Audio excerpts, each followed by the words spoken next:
무시했던 나라가 있습니다. 외면했던 강국이 있었습니다. 우리가 그들의 숨통을 조이면 순순히 따를 줄 알았습니다. 하지만 그건 제 오만이었습니다. 그들은 우리가 생각했던 것보다 강했고 세계를 이끌어가고 있었습니다. 우리가 상대했던 것은 작은 동맹국이 아니라 이미 강대국이었다는 사실을, 그리고 그 강함의 비밀은 기술이 아니라 정신에 있었다는 것을 지금 저는 그들 앞에서 고개를 숙이고 있습니다. 이제 그 충격적인 이야기를 여러분께 들려드리려 합니다. 이건 한 미국인의 후회이자 존경의 기록입니다. 사연 시작 전 구독과 좋아요로 대한민국을 응원해주세요. 저는 리처드 넬슨입니다. 미국 워싱턴에서 나고 자라 평생을 국제정세와 국방정책 분석에 바쳐온 사람입니다. 하버드 케네디 스쿨을 졸업한 뒤 국방부 산하민간자문위원회에서 커리어를 시작했고, 백악관 브리핑룸 뒤편의 회의실에서 나토, 동아시아, 인도태평양 전략 관련 자문 업무를 맡아왔습니다. 전통과 힘,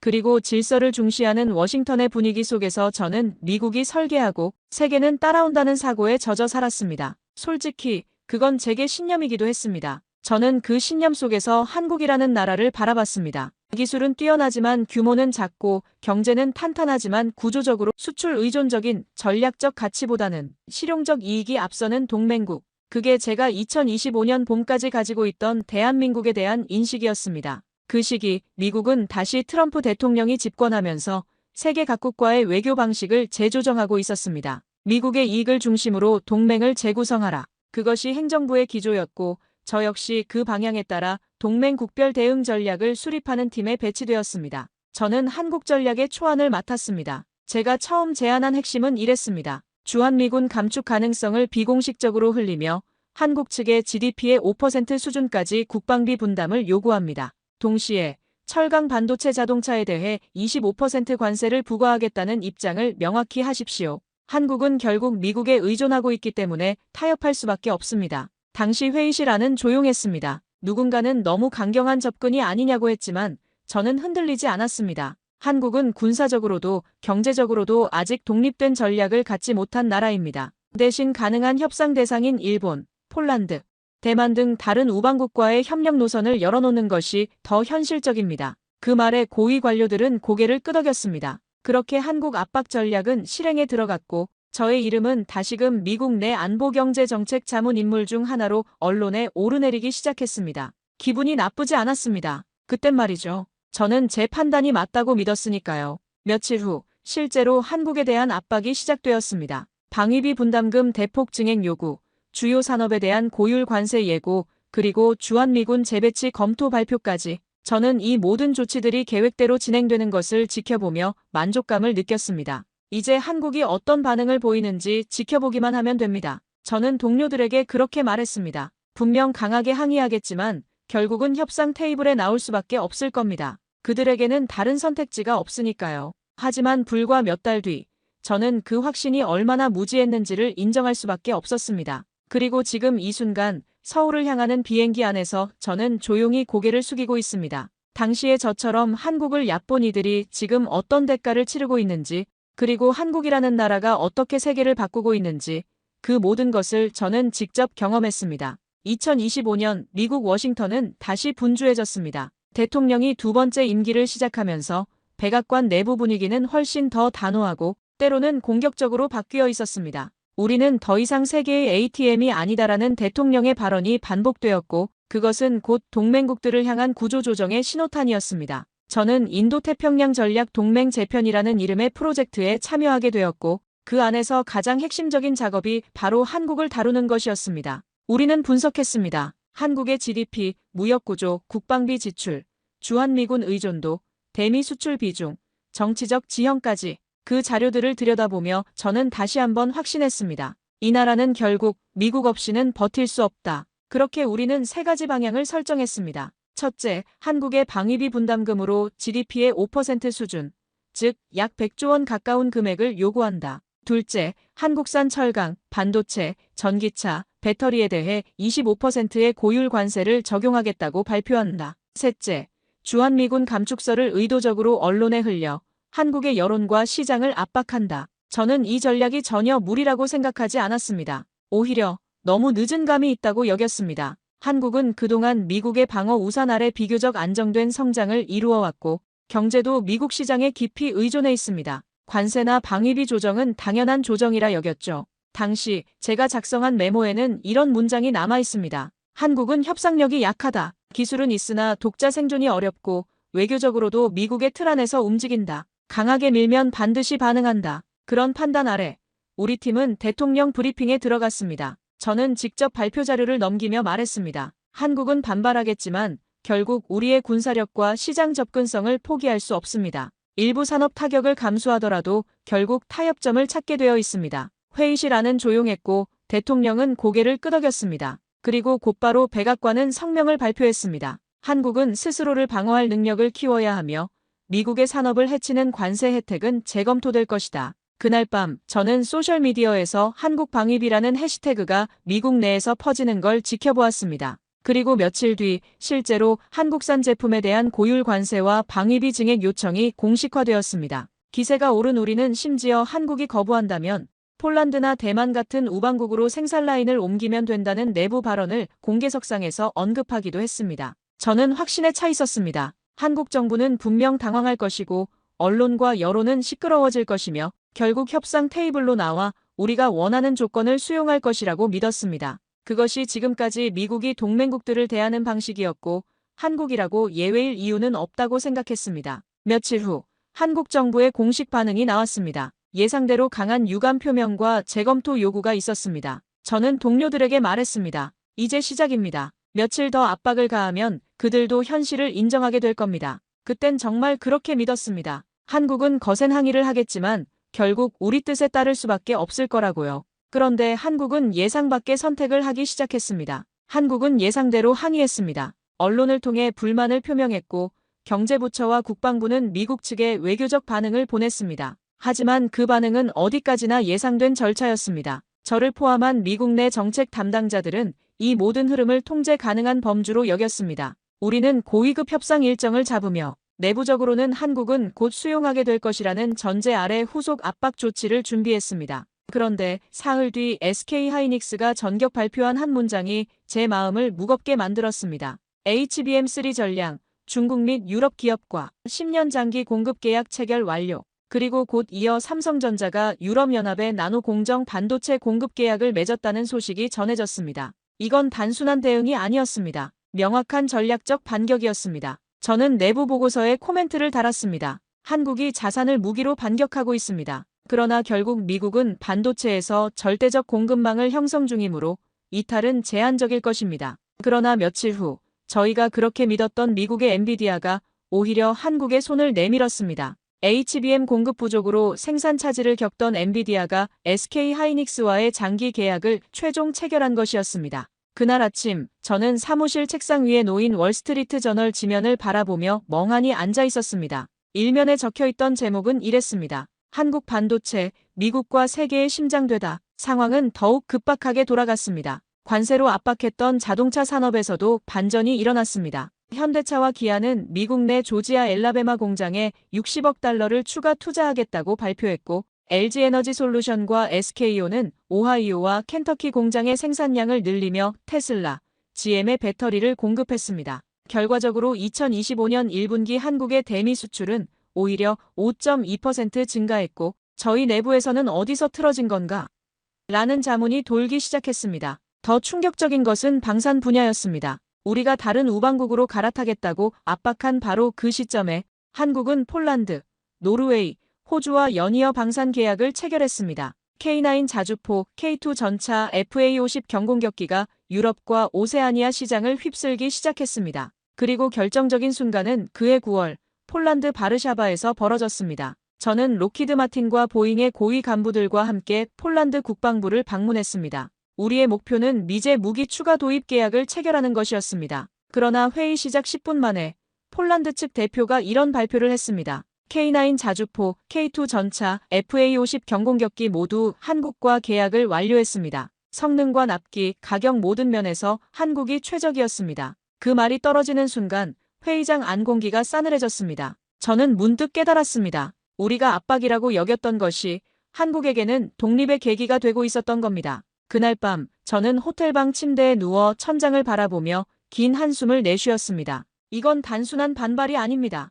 한국은 전략을 바꾸고 있습니다. 그리고 저는 그때 처음으로 이 싸움에서 미국이 밀릴 수도 있다는 두려움을 느꼈으면서 열린 에이펙 정상회의에 참석하게 되었습니다. 원래는 폴란드 계약 실패의 후속 수습 차원에서 나온 외교적 일정이었지만 저 개인에겐 이 회의가 제 세계관을 뒤흔든 결정적 순간이 될 줄은 전혀 예상하지 못했습니다. 행사장에 도착했을 때 유난히 이목을 끄는 부스가 하나 있었습니다. K-테크비전 삼성전자와 KT가 공동 주최한 기술 세션이었고 대한민국의 대표단은 긴장감보다는 확신에 찬 얼굴로 발표를 준비하고 있었습니다. 저는 마지못해 자리를 잡았고 처음 몇 분은 솔직히 별 기대 없이 화면을 바라보고 있었습니다. 그런데 그때였습니다. 6G 시범망 시연이 영상으로 공개되자 청중석이 술렁이기 시작했습니다. 초저지연 실시간 원격 제어, 인공지능 데이터 수신 속도, 자율주행차 간 동기화 등 화면에 나온 기술은 단순한 연구 결과가 아닌 이미 적용 가능한 시스템의 모습이었습니다. 뒤이어 소개된 리튬황 배터리 기술 발표는 더욱 충격적이었습니다. 에너지 밀도는 기존 리튬이온 대비 2배 이상이었고 자원 의존도는 훨씬 낮았습니다. 그 발표가 끝난 후 유럽연합 대표단이 가장 먼저 손을 들었습니다. 이 기술은 스마트시티, 항공 모빌리티에 즉시 적용이 가능합니까? 한국 측 대표는 침착하게 그러나 단호하게 대답했습니다. 이미 일부 도시에서 시험 중입니다. 그 순간 저의 눈앞에서 세계의 중심이 서서히 이동하는 듯한 착각이 들었습니다. 그동안 우리는 미래 기술이라는 말을 미국, 실리콘밸리, 워싱턴에서만 상상해왔습니다. 그러나 지금 이 자리에서는 모두가 한국을 바라보고 있었습니다. 심지어 캐나다 총리는 공식 회의 발언에서 이렇게 말했습니다. 대한민국의 기술은 더 이상 선택이 아니라 글로벌 디지털 경제의 필수입니다. 더 놀라운 건 그 다음이었습니다. 일본 대표가 한국 부스로 다가가 조용히 기술 협력을 타진하는 모습이 보였고 독일 산업부 장관은 아예 한국 대표단과 별도 미팅을 요청했습니다. 그 광경을 지켜보며 저는 가슴이 답답해졌습니다. 회의장을 나서며 저는 말문이 막혔습니다. 제가 몇 달 전까지 관세를 무기로 들이밀며 협상하려 했던 나라가 지금은 전 세계 기술 표준을 제시하고 있는 상황. 그리고 그 중심엔 제가 한때 무시했던 한국의 과학자들과 기업, 그리고 정책 설계자들이 서 있었습니다. 그날 밤 호텔방으로 돌아와 저는 처음으로 조용히 앉아 노트북을 열었습니다. 그리고 대한민국 기술 산업 동향 분석이라는 키워드로 검색을 시작했습니다. 보고 싶지 않았지만 알아야 했습니다. 지금 이 변화가 일시적 반등이 아니라 새로운 시대의 시작일지도 모른다는 불길한 예감이 들었기 때문입니다. 그리고 그 직감은 틀리지 않았습니다. 한국은 단순히 우리의 압박에 맞서는 것이 아니라 완전히 새로운 게임의 룰을 만들어가고 있었습니다. 그날 이후 저는 한국을 다시 보기 시작했습니다. 처음엔 단순한 지식의 갱신이었지만 시간이 지날수록 그것은 존경에 가까운 감정으로 변해갔습니다. 워싱턴에 돌아온 후 며칠 동안 저는 외교안보회에 참석 대신 서재에 틀어박혀 대한민국 관련 자료를 읽고 또 읽었습니다. 가장 먼저 눈에 들어온 건 반도체 산업이었습니다. 삼성전자와 SK하이닉스는 이미 세계 최고 수준의 반도체를 대량 생산하고 있었고 특히 인공지능 컴퓨터의 필수적인 고성능 메모리 칩은 전 세계 AI 서버 시장의 핵심 부품으로 자리 잡고 있었습니다. 미국 내 엔비디아, AMD는 그 기술 없이는 차세대 그래픽카드 개발 자체가 불가능한 수준이었고 최첨단 메모리는 전량 한국에서만 안정적으로 공급되고 있었습니다. 그걸 보며 저는 탄식했습니다. 어떻게 이렇게까지 되었습니까?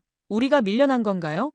하지만 충격은 거기서 끝나지 않았습니다. 방산 분야로 눈을 돌리자 K2 흑표 전차와 K9 자주포, FA50 경공격기, 천공 미사일 시스템이 중동과 동유럽 시장을 휩쓸고 있는 모습이 보였습니다. 이집트와 폴란드, 노르웨이, 루마니아 심지어 호주는 독일제 레오파르트 대신 K2에 관심을 보였고 록히드 마틴조차 FA50과의 협업을 검토하고 있다는 소식까지 있었습니다. 저는 머리를 감싸쥐고 생각했습니다. 우리는 한때 한국에게 무기를 수출하던 나라였습니다. 그런데 지금은 우리가 그들에게 협력 요청을 하고 있습니다. 한국이 구축해낸 이 산업 구조는 단순히 기술만 뛰어난 것이 아니었습니다. 정확한 납기, 합리적인 가격, 그리고 끊임없는 개량. 이건 단기간에 가능하지 않은 시스템의 성취였습니다. 배터리와 전기차 분야도 마찬가지였습니다. LG화학, SK온, 삼성 SDI는 이미 미국 내에 거대한 배터리 공장을 설립했고 현대차와 기아는 미국에서 전기 SUV 시장의 주요 업체로 부상하고 있었습니다.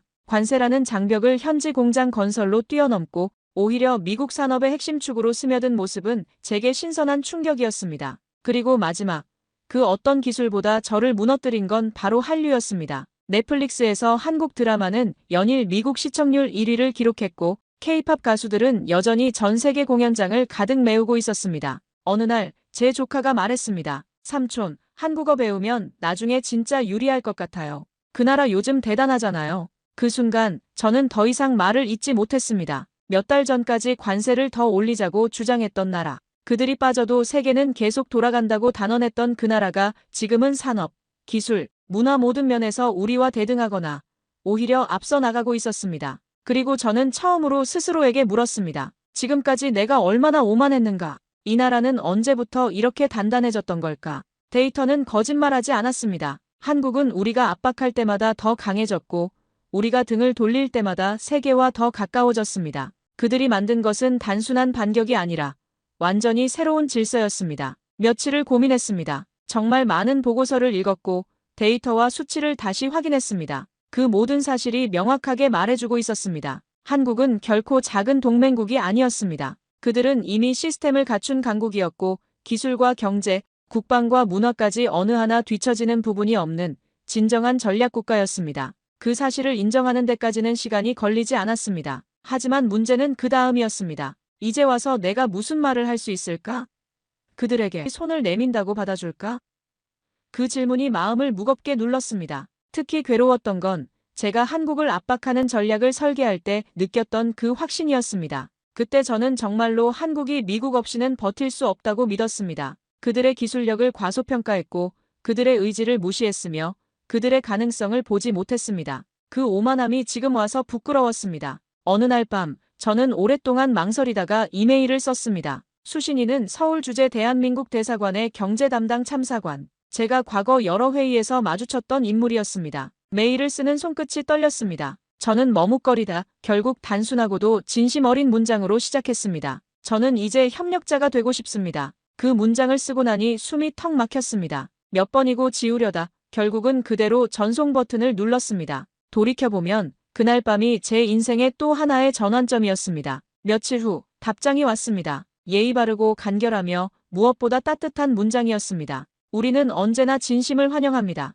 그 순간 눈시울이 뜨거워졌습니다. 누구보다 차갑게 한국을 몰아붙였던 제가 이제는 진심으로 그들과 손을 맞잡고 싶어졌다는 사실이 스스로도 놀라웠고 또 벅찼습니다. 그날 이후 저는 외교 경로를 통해 한국과의 공동 연구 프로젝트 제안을 공식화했고 동료들에게도 말했습니다. 우리는 이제 다른 방식으로 한국을 대해야 합니다. 그들은 우리가 배울 수 있는 파트너입니다. 처음에는 몇몇 동료들이 의아해했습니다. 리처드, 갑자기 왜 그래? 몇 달 전까지만 해도 한국에 강하게 나가자고 했잖아. 하지만 저는 차근차근 설명했습니다. 제가 본 데이터들을, 그들의 놀라운 성장을, 그리고 무엇보다 그들이 보여준 저력을 말입니다. 우리가 압박했을 때 그들이 보인 반응을 다시 생각해 보십시오. 굴복이 아니라 더 강한 도약이었습니다. 이건 단순한 운이 아닙니다. 시스템의 힘입니다. 제 말에 동료들도 점차 고개를 끄덕이기 시작했습니다. 백악관 내부에서도 서서히 분위기가 바뀌고 있었습니다. 한국의 성과들이 계속 보고되면서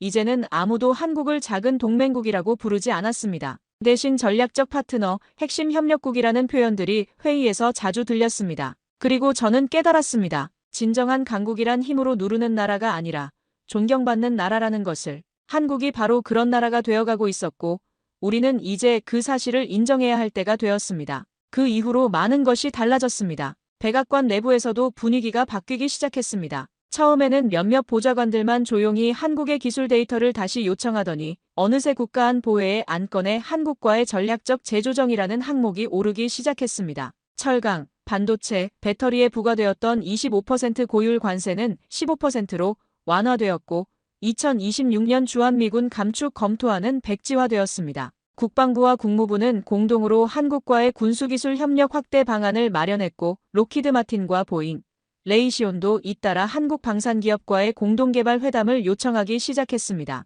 한화, 현대중공업, LI진엑스원 같은 이름들이 이제는 더 이상 미국 군수업계에서 낯선 존재가 아니었습니다. 우리는 더 이상 팔기만 하는 쪽이 아니었습니다. 이제는 공동개발과 기술 상호 이전을 이야기하게 되었고 그 중심에는 늘 한국이 있었습니다. 저 역시 이 변화의 흐름에서 새로운 역할을 맡게 되었습니다. 국무부에서 새로 신설한 한미전략협력 태스크포스의 부책임자로 임명된 것입니다. 몇 달 전까지 한국을 압박하는 전략을 짰던 제가 이제는 한국과의 협력을 강화하는 업무를 맡게 된 것입니다. 아이러니했지만 동시에 의미 있는 일이라고 생각했습니다. 첫 번째 한미협력회의에 참석했을 때 저는 새로운 한국의 모습을 직접 확인할 수 있었습니다. 한국 측 대표단은 과거와는 완전히 달랐습니다. 더 이상 미국의 눈치를 보지 않았고 대신 동등한 파트너로서 당당하게 자신들의 입장을 제시했습니다. 우리는 미국과의 협력을 원하지만 일방적인 요구는 받아들일 수 없습니다. 한국 측 수석 대표의 말이었습니다. 상호 이익이 되는 방향으로 진행되어야 합니다.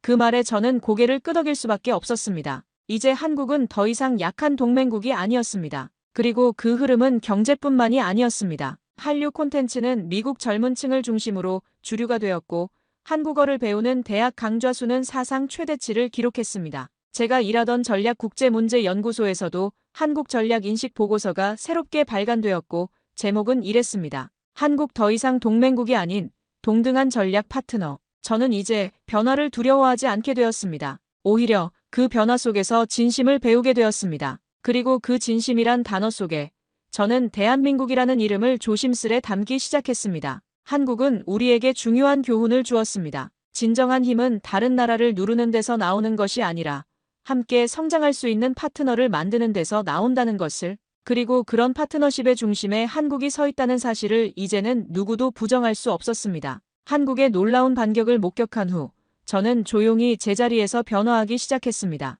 워싱턴의 분위기가 하루아침에 바뀔 리는 없었습니다. 여전히 많은 동료들은 한국을 관리해야 할 동맹국 정도로 여기고 있었고 일부는 더 강하게 압박해야 한다고 주장하기도 했습니다. 하지만 저는 더 이상 그런 회의에서 예전처럼 목소리를 높이지 않았습니다. 대신 조용히 자료를 수집하고 한국의 변화를 관찰했습니다. 제가 직접 경험한 것들을 동료들에게 강요할 수는 없었지만 최소한 제 업무 방식은 바꿀 수 있었습니다. 어느 날 한 후배가 저에게 물었습니다. 선배님, 요즘 한국 관련 업무에서 좀 조심스러워 보이시는데 무슨 일 있으신가요? 저는 잠시 망설이다가 솔직하게 대답했습니다. 내가 그동안 한국을 너무 단순하게 봤던 것 같습니다. 좀 더 신중하게 접근해야겠어요. 그 후배는 의아한 표정을 지었지만 더 이상 묻지 않았습니다. 워싱턴에서는 갑작스러운 입장 변화가 때로는 위험할 수 있다는 걸 모두가 알고 있었기 때문입니다. 저는 개인적으로 한국 관련 뉴스와 자료들을 계속 모니터링했습니다. 한국 기업들의 미국 내 투자 확대, 방산 수출 증가, 기술력 향상 등의 소식들이 계속 들려왔습니다. 그럴 때마다 저는 마음 한편으로 복잡한 감정을 느꼈습니다. 한편으로는 제가 잘못 판단했다는 부끄러움이 있었고 다른 한편으로는 한국의 성장에 대한 순수한 감탄이 있었습니다. 몇 달 전까지만 해도 무시했던 나라가 이렇게 당당하게 세계 무대에서 활약하는 모습을 보니 저 역시 모르게 응원하는 마음이 생기기도 했습니다. 저녁에 집에 돌아와 혼자 있을 때면 저는 자주 반성했습니다. 내가 얼마나 오만했었나. 세상을 너무 단순하게 봤구나. 특히 한국을 미국 없이는 살 수 없는 나라라고 단정했던 제 자신이 부끄러웠습니다. 워싱턴의 정책 결정자들 사이에서도 조금씩 변화의 조짐이 보이기 시작했습니다. 공개적으로 말하지는 않았지만 사적인 대화에서 한국을 너무 얕봤던 것 아니냐는 목소리들이 들리기 시작했습니다. 하지만 여전히 대부분은 기존의 관점을 유지하고 있었습니다. 저는 더 이상 한국에 대한 강경론을 주장하지 않았습니다. 그렇다고 갑자기 친한 국적 발언을 하지도 않았습니다. 다만 조용히 관찰하고 배우려고 노력했습니다. 제가 한번 크게 잘못 판단한 만큼 이번에는 성급한 결론을 내리고 싶지 않았습니다. 며칠에 한 번씩 저는 스스로에게 물었습니다. 한국은 정말 어떤 나라일까? 그들의 진짜 실력은 어느 정도일까?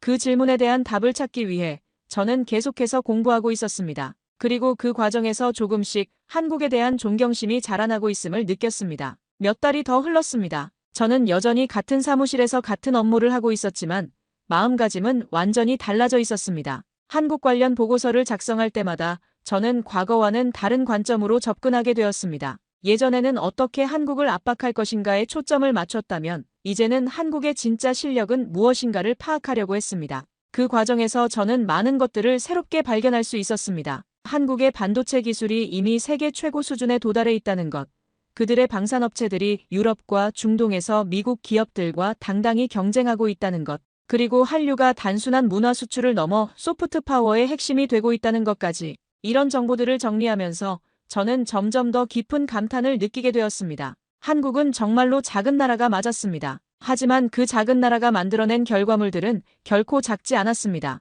어느 날 동료 한 명이 제게 다가와 말했습니다. 넬슨, 요즘 한국 보고서 퀄리티가 많이 좋아졌어. 예전보다 훨씬 객관적이고 정확한 것 같아. 저는 웃으며 대답했습니다. 공부를 더 열심히 하고 있어서 그런가 봅니다. 사실 그것은 겸손한 표현이었습니다. 저는 정말로 한국에 대해 새롭게 공부하고 있었고, 그 과정에서 제가 얼마나 많은 것을 놓치고 있었는지를 깨닫고 있었습니다. 주말에는 집에서 한국 관련 다큐멘터리를 보거나 한국 기업들의 성장 과정을 다룬 책들을 읽었습니다. 삼성이 어떻게 세계적인 반도체 기업이 되었는지, 현대가 어떻게 자동차 강국으로 성장했는지, 그런 이야기들이 저에게는 새로운 발견이었습니다. 특히 인상 깊었던 것은 한국이 위기를 기회로 바꿔온 역사였습니다. 1997년 외환위기, 2008년 글로벌 금융위기, 그리고 최근의 무역 분쟁까지 매번 어려운 상황에 직면할 때마다 한국은 더 강해져서 돌아왔습니다. 우리가 관세 압박을 가했을 때도 마찬가지였구나.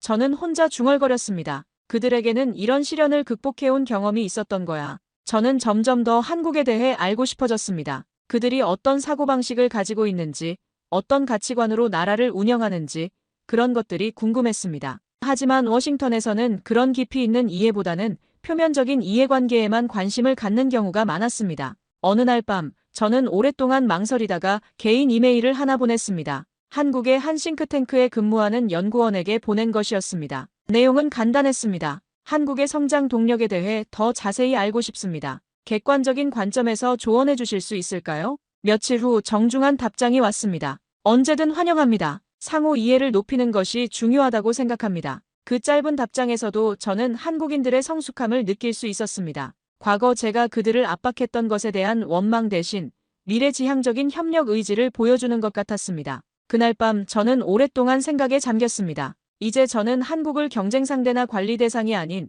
진정으로 존경할 만한 파트너로 여기고 있다는 것을 깨달았습니다. 그리고 그런 변화가 제 마음을 한결 가볍게 만들어주고 있었습니다. 지금 저는 다시 워싱턴의 제 사무실에 앉아 있습니다. 하지만 제 마음은 한동안 한국에 머물러 있을 것 같습니다. 몇 달 전까지만 해도 한국을 압박하는 전략을 세웠던 바로 이 자리에서 이제는 그들에 대한 존경심을 품고 있습니다. 제 책상 위에는 한국 관련 자료들이 가득합니다. 예전에는 어떻게 압박할 것인가를 위한 자료였다면 지금은 어떻게 이해할 것인가를 위한 자료들입니다. 반도체 기술 동향, 방산 수출 현황, 한류의 경제적 파급 효과까지 모든 것이 한국의 놀라운 성장을 증명하고 있었습니다. 동료들 사이에서도 조금씩 변화가 감지됩니다. 공개적으로 말하지는 않지만 사적인 대화에서 한국을 너무 과소평가했던 것 아니냐는 목소리들이 들립니다. 저만 그런 생각을 하고 있었던 것은 아니었습니다. 어제는 한 후배가 저에게 조심스럽게 물어봤습니다. 선배님, 솔직히 한국이 우리보다 앞서는 분야도 있는 것 같지 않아요?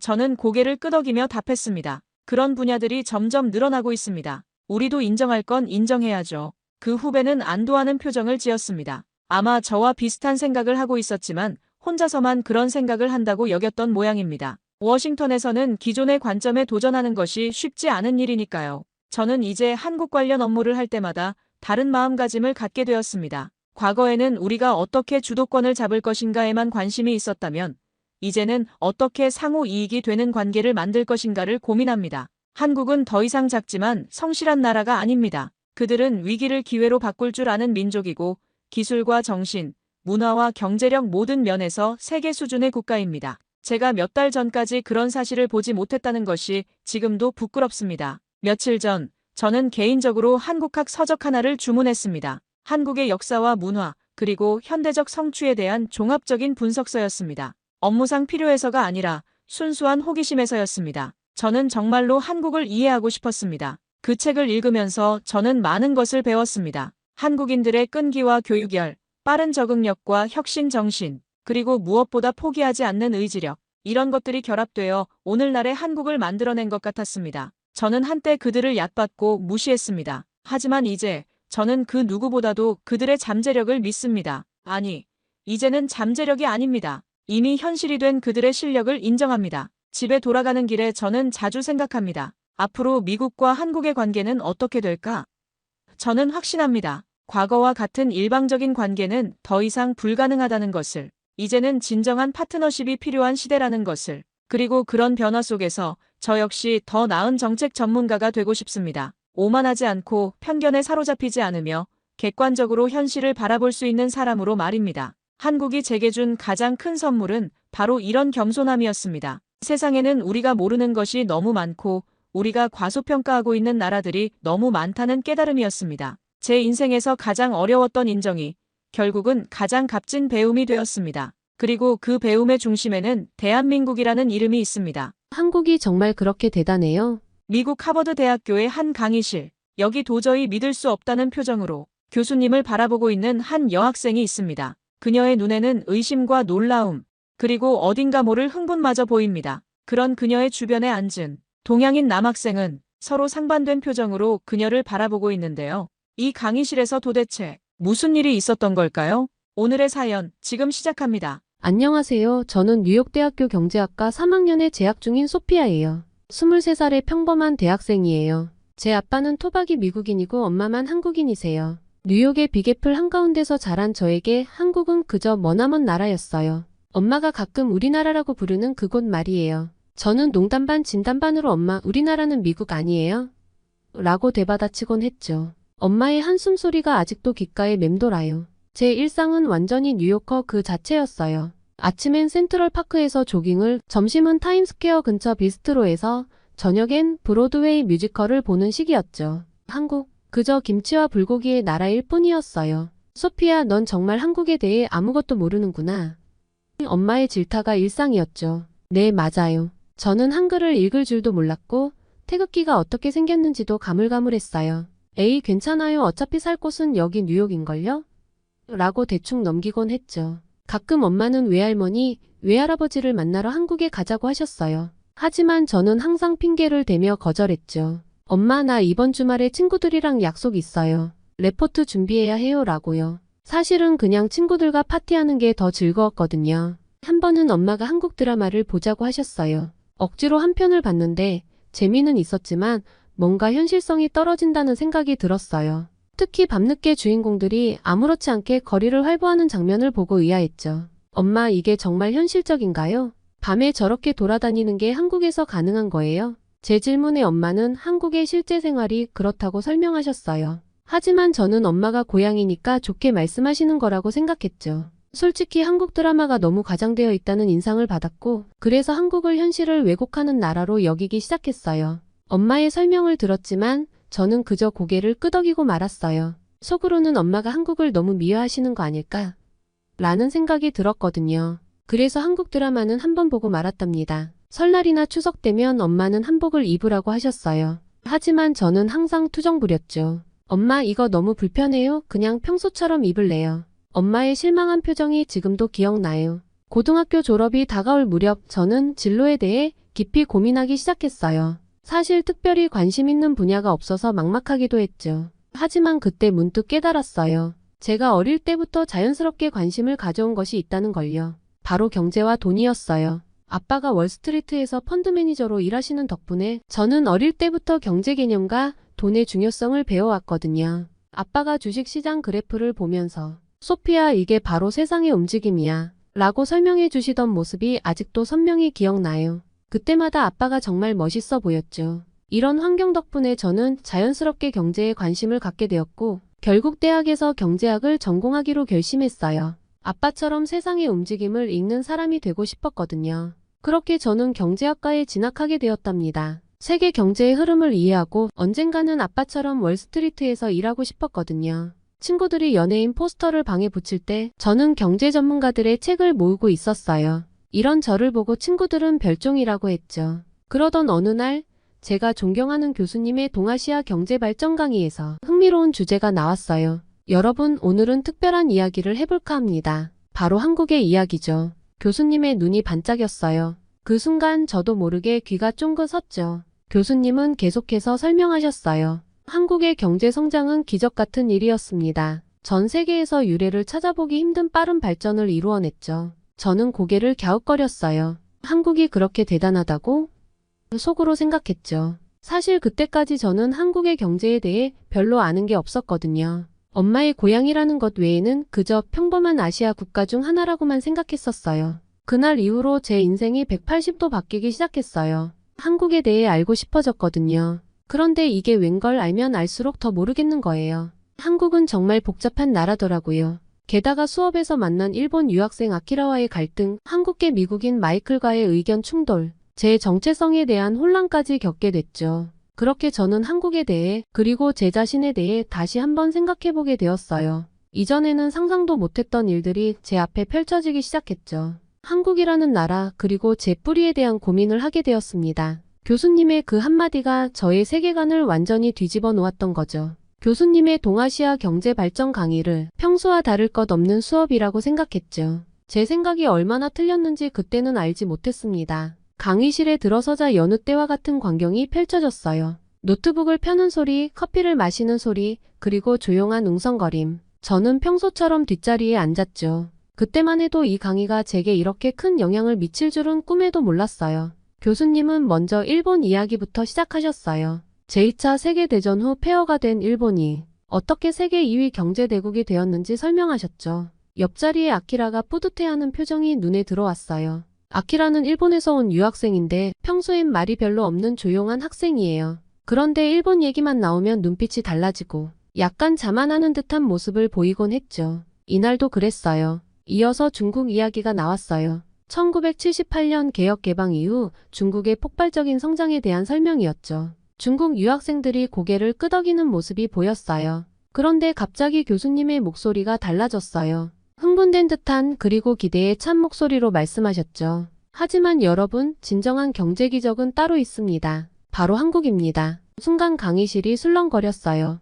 저도 모르게 고개를 들어 교수님을 바라봤죠. 한국이라고요? 제가 알고 있던 그 한국? 교수님은 계속해서 설명하셨어요. 1950년대 세계에서 가장 가난한 나라 중 하나였던 한국이 60년 만에 세계 10위권의 경제대국이 되었다고요. 놀라웠죠. 하지만 이건 시작에 불과했어요. 1997년 한국은 IMF 외환위기를 겪었습니다. 국가 부도 직전의 상황이었죠. 그런데 놀라운 일이 일어났습니다. 전 국민이 나서서 금 모으기 운동을 했고 무려 350만 명의 국민이 참여해 2달 만에 227톤 이상의 금을 모았습니다. 교수님은 이어서 설명했어요. 이 금 모으기 운동은 단순히 금을 모으는 것 이상의 의미가 있었습니다. 한국 국민들의 단결과 애국심을 보여주는 상징적인 사건이었죠. 정부는 이를 바탕으로 IMF 부채를 조기 상환할 수 있었습니다. 더불어 정부는 금융 및 기업 구조 조정을 통해 경제를 안정시키고 국제 투자자들의 신뢰를 회복했어요.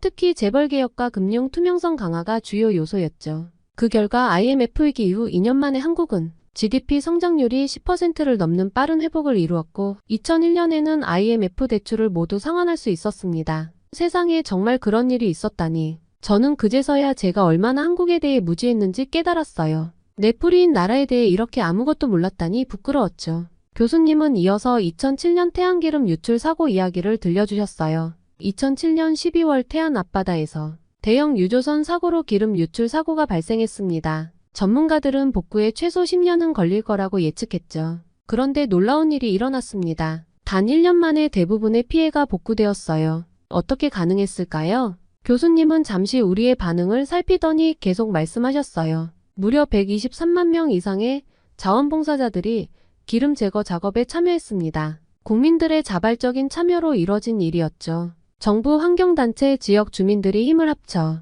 해양 환경을 복구하고 지역 경제를 회복시키기 위해 노력했습니다. 이 사건은 한국인들의 위기 대응 능력과 공동체 정신을 잘 보여주는 사례입니다. 국제사회에서도 이를 높이 평가했죠. 저는 깜짝 놀랐어요. 한국이 이렇게 대단한 나라였다니. 그동안 제가 얼마나 한국에 대해 무관심했는지 새삼 깨달았죠. 교수님의 강의를 들으며 저는 처음으로 제 뿌리에 대한 자부심을 느꼈어요. 동시에 더 많은 것을 알고 싶다는 생각이 들기 시작했어요. 그런데 그때였어요.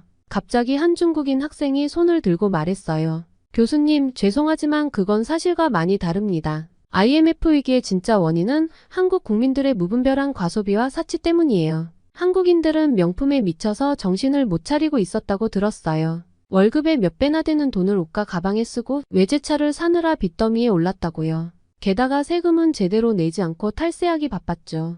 기업들도 마찬가지예요. 부실 경영에 허술한 재무 관리로 부채만 쌓아 올렸어요. 정부는 이런 상황을 제대로 통제하지 못했고 결국 나라 전체가 파산 직전까지 갔던 거예요. 한국은 경제를 운영할 능력이 없었던 거죠. 그리고 태양기름 유출 사고 때도 마찬가지예요. 그 자원봉사가 정말 자발적이었다고 생각하세요? 정부가 강압적으로 시민들을 동원했다고 들었어요. 학생들은 졸업 요건으로, 회사원들은 인사 고과를 빌미로 강제 동원된 거라고요. 진정한 의미의 자원봉사가 아니었던 거죠. 중국인 학생의 말투에는 비아냥거리는 듯한 뉘앙스가 묻어났어요. 마치 한국의 모든 성과를 깎아내리려는 듯한 태도였죠. 순간 강의실이 술렁거렸어요. 교수님은 중국인 학생의 말을 경청한 후 차분하지만 단호한 어조로 대답하셨어요. 좋은 지적입니다만 실제 상황은 그렇게 단순하지 않아요. IMF 위기의 원인은 복합적이었습니다. 과도한 단기 외채, 부실한 금융감독, 그리고 일부 대기업의 과잉 투자와 부실 경영이 주요 원인이었죠.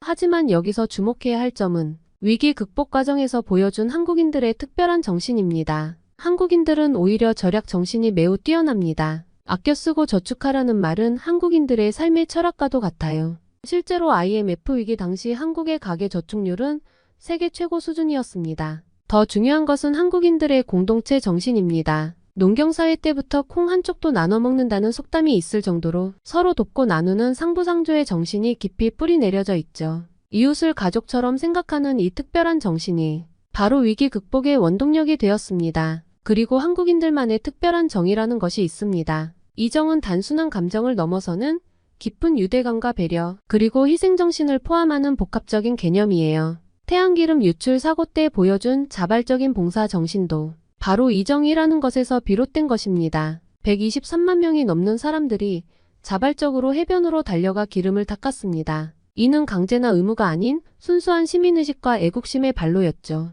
이런 모습은 세계 어디에서도 찾아보기 힘든 한국만의 특별한 점입니다. 교수님의 설명은 계속되었어요. 하지만 그 중국인 학생은 여기서 멈추지 않았어요.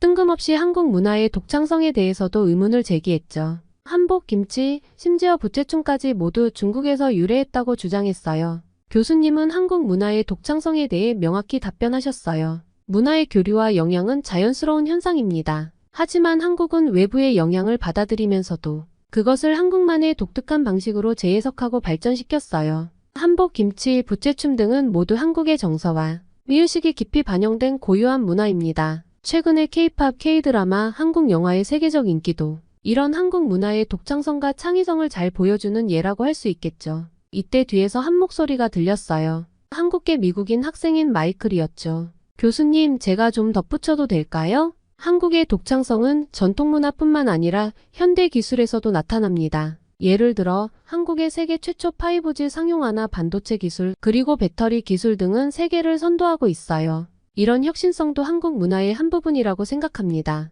마이클의 말이 끝나자 그가 중국인 유학생을 향해 말했어요. 중국은 사실을 왜곡하도록 나라가 시킨다고 들었는데 정말 내 눈으로 보게 될 줄은 몰랐네요. 이 말에 중국인 학생은 얼굴이 붉어지더니 씩씩거리며 강의실을 나가버렸어요. 강의가 끝나고 나왔을 때 저는 완전히 다른 사람이 된 것 같았어요. 한국에 대해, 그리고 제 자신에 대해 새로운 시각이 생겼달까요? 하지만 동시에 부끄러움도 컸어요. 지금까지 저는 한국인이라는 정체성을 그저 표면적으로만 받아들였던 거죠. 김치를 좋아하고 가끔 한국 드라마를 보는 정도? 그게 전부였어요. 엄마의 나라인데도 관심을 갖지 않고 알려고 하지도 않았던 제 모습이 부끄러워졌어요. 그날 밤 저는 오랫동안 잠을 이루지 못했어요. 머릿속에서는 교수님의 말씀, 중국인 학생의 의문, 마이클의 반박이 계속 맴돌았고 가슴 한구석에서는 복잡한 감정이 솟구쳤죠. 자부심, 호기심, 아니면 부끄러움, 정확히 뭐라고 표현할 수 없었어요. 이 강의는 제게 많은 질문을 던져주었어요.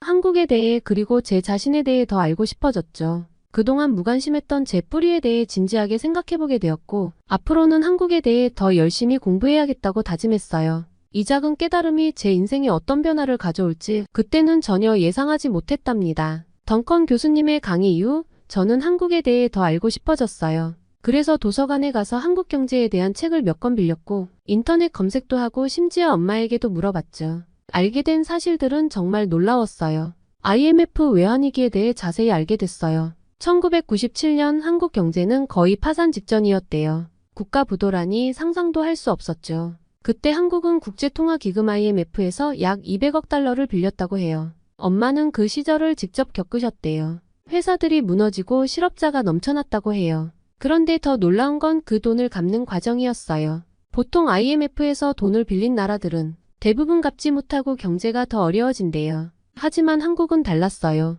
고작 3년 만에 모든 돈을 갚았대요. 그 유명한 금 모으기 운동에 대해 인터넷에서 찾아봤어요. 전 국민이 자발적으로 참여한 이 운동은 정말 대단했어요. 결혼 반지, 아기 돌반지, 심지어 금리까지. 국민들은 자신들의 소중한 금을 기꺼이 내놓았대요. 유튜브에서 본 당시 영상들은 정말 감동적이었어요. 긴 줄을 서서 금을 기부하는 사람들, 어린아이들이 저금통을 들고 오는 모습. 이런 게 진정한 애국심이 아닐까요? 외할머니께서도 그때 가지고 계시던 금가락지를 기부하셨다고 하더라고요. 그 말을 들으니 가슴이 뭉클해졌어요. 2007년 태양기름 유출 사고에 대해서도 자세히 알아봤어요. 유튜브에 올라온 당시 뉴스 영상을 보니 정말 끔찍했어요. 새까만 기름으로 뒤덮인 해변, 기름 범벅이 된 새들. 하지만 그 다음 장면에서 제 눈을 의심할 수밖에 없었어요. 수많은 자원봉사자들이 해변으로 몰려들어 맨손으로 기름을 닦아내고 있었거든요. 전문가들은 복구에 최소 10년은 걸릴 거라고 예측했대요.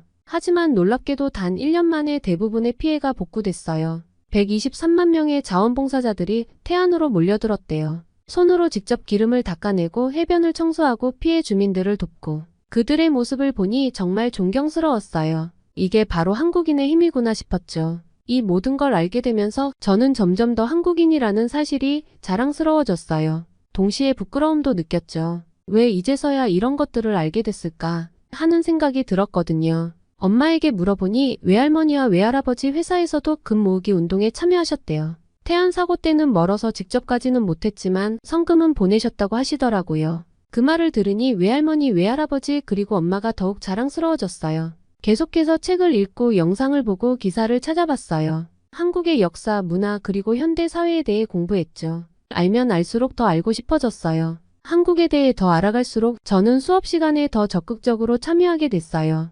특히 동아시아 경제 발전 수업에서요. 덩컨 교수님도 제 변화를 눈여겨보시는 것 같았어요. 그러던 어느 날 수업 중에 뜻밖의 일이 벌어졌어요. 교수님이 한국의 경제 발전 모델에 대해 설명하시던 중이었죠. 한국의 성공은 정부 주도의 경제개발 정책과 국민들의 헌신적인 노력이 결합된 결과입니다. 그때였어요. 갑자기 옆자리에 앉아있던 아키라가 손을 들었어요.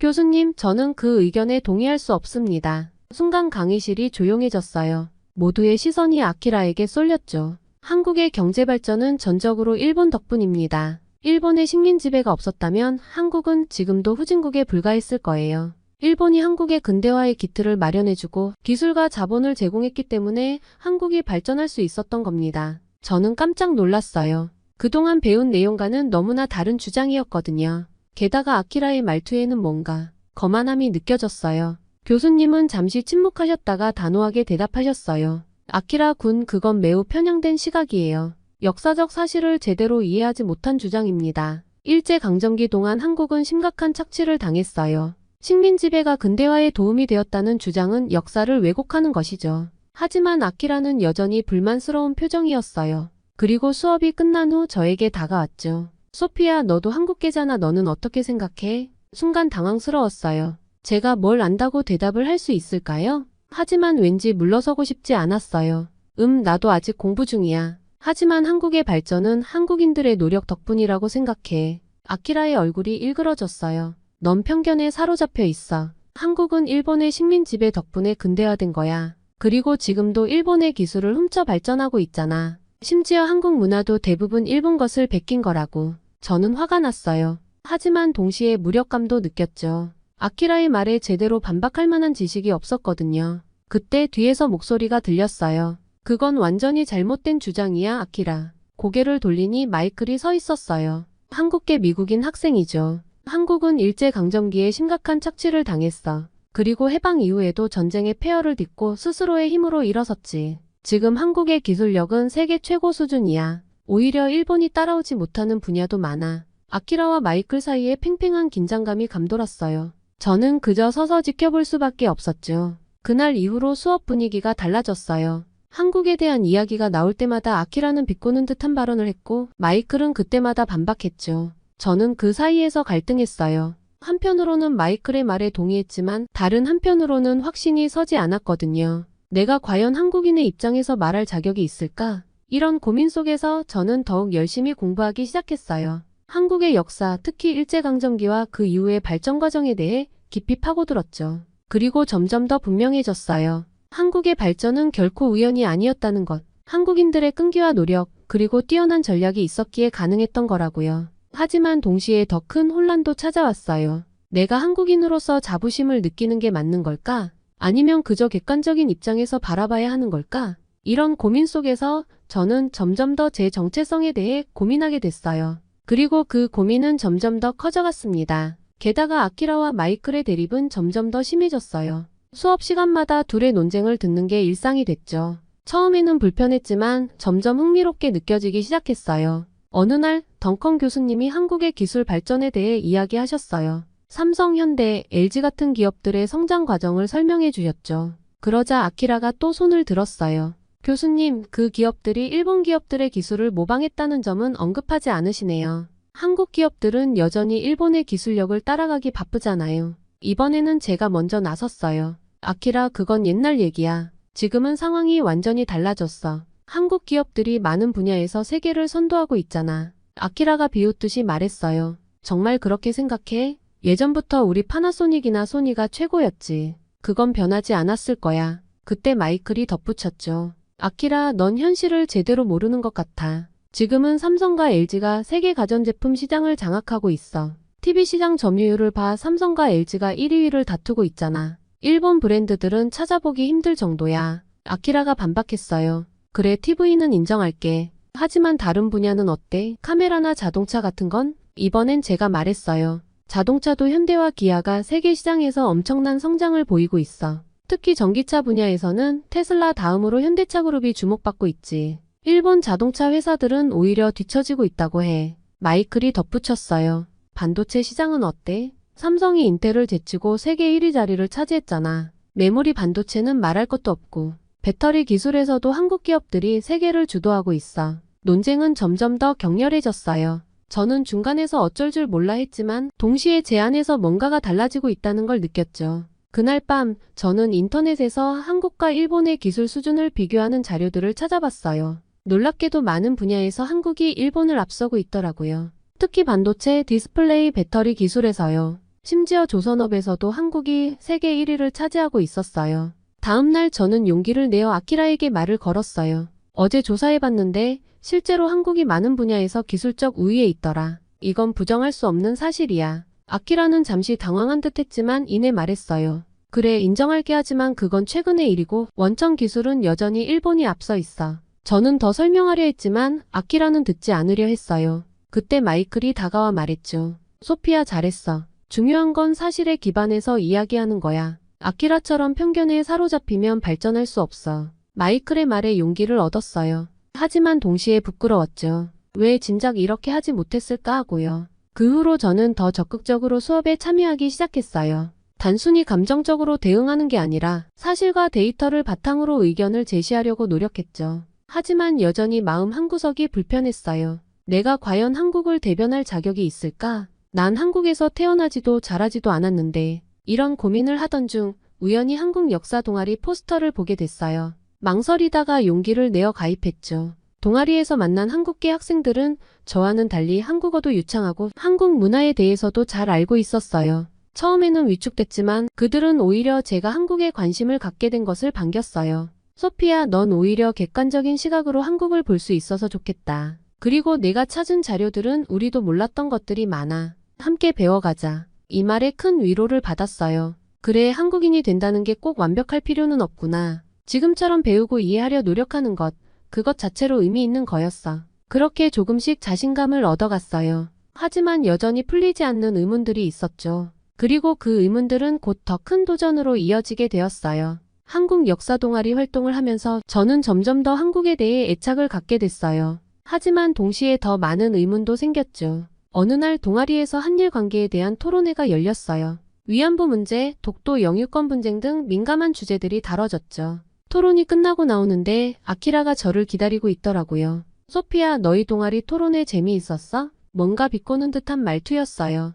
응, 많이 배웠어. 넌 어떻게 알고 있었어? 아키라는 씁쓸한 표정을 지었어요. 우연히 포스터를 봤어. 근데 너희가 다루는 내용이 너무 편향됐더라. 순간 화가 났어요. 하지만 참고 물었죠. 어떤 점에서? 위안부 문제만 해도 그래. 한국은 일본을 너무 악당으로만 몰아가. 전시 중에는 어쩔 수 없는 일도 있었다고. 저는 깜짝 놀랐어요. 어떻게 이런 말을 할 수 있지? 아키라, 그건 명백한 인권 유린이야. 어떤 상황에서도 정당화될 수 없어. 아키라의 얼굴이 붉어졌어요. 넌 한국 편만 들어 객관적으로 볼 줄 모르는 거야. 우리의 말다툼은 점점 격렬해졌어요. 주변 학생들이 이상한 눈으로 쳐다보기 시작했죠. 그때 마이클이 나타났어요. 무슨 일이야? 상황을 듣고 난 마이클은 아키라에게 차분히 말했어요. 역사는 객관적으로 봐야 해. 하지만 그게 잘못된 행위를 정당화하는 건 아니야. 아키라는 잠시 말문이 막힌 듯 했어요.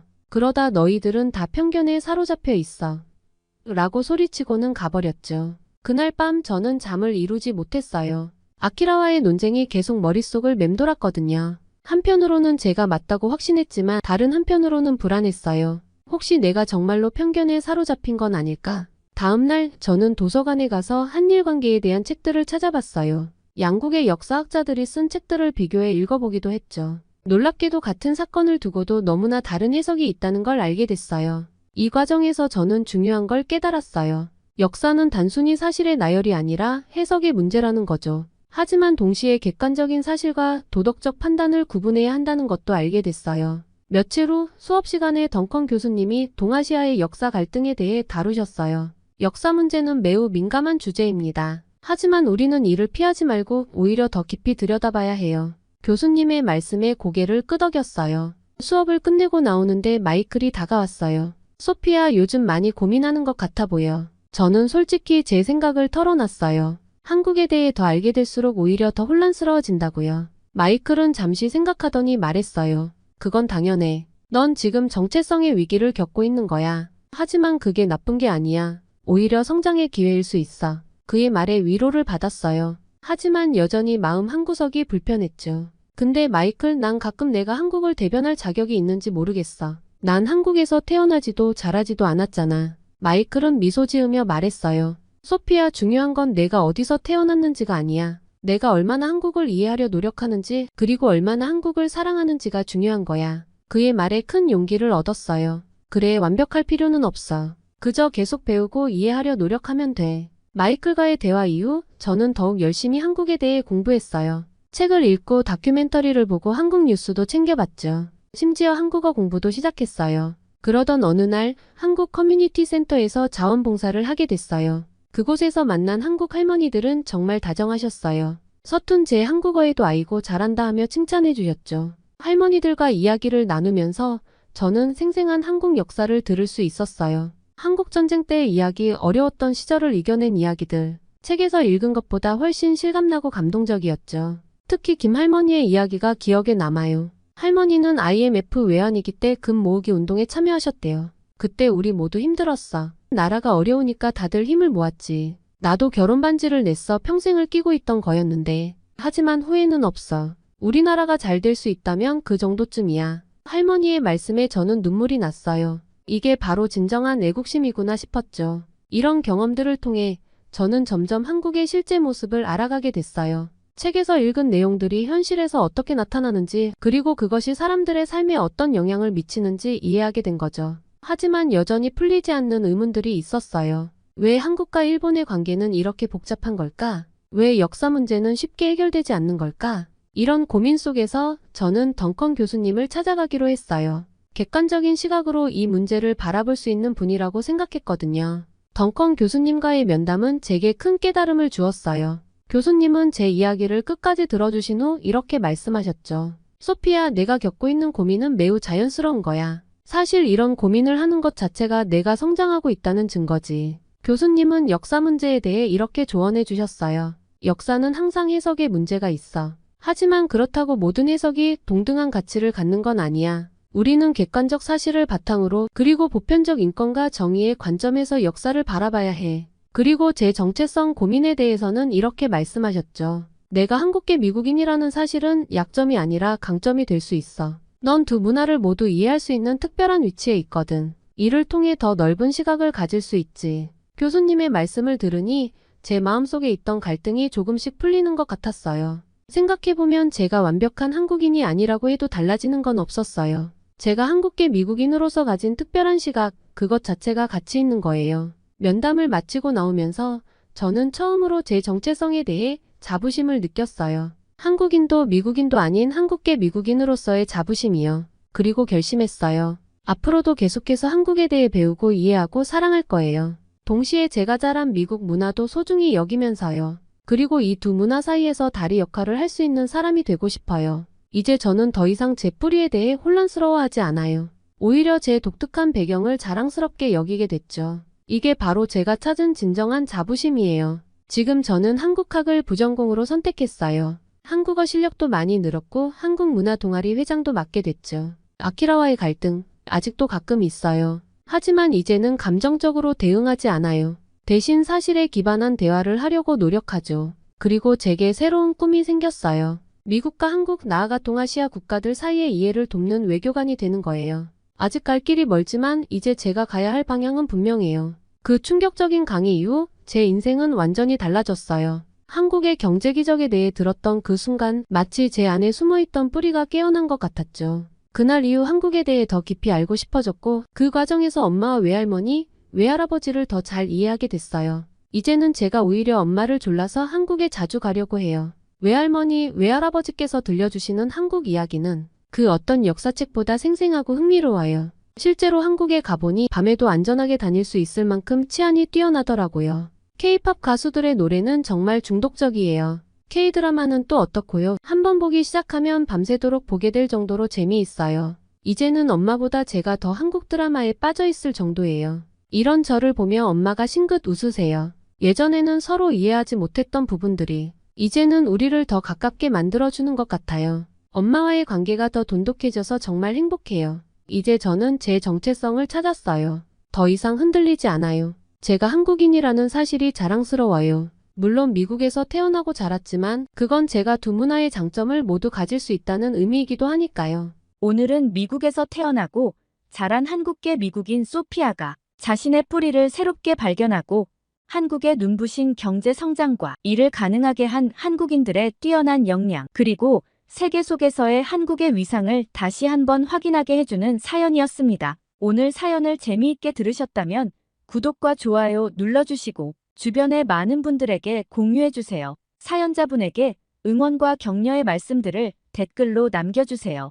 여러분의 작은 관심과 응원이 더 좋은 콘텐츠를 만드는 원동력이 된답니다. 감동 뭉클에서는 여러분의 마음들을 모아 사연자분들에게 전달해드리고 있습니다. 감동적이거나 재미있는 실제 사연들을 제보받고 있으니 소개해주고 싶은 사연이 있으시면 위 메일로 제보해주시기 바랍니다. 오늘도 여러분의 하루의 작은 즐거움이라도 되었기를 바라며 지금까지 감동 뭉클이었습니다. 끝까지 시청해주셔서 감사합니다.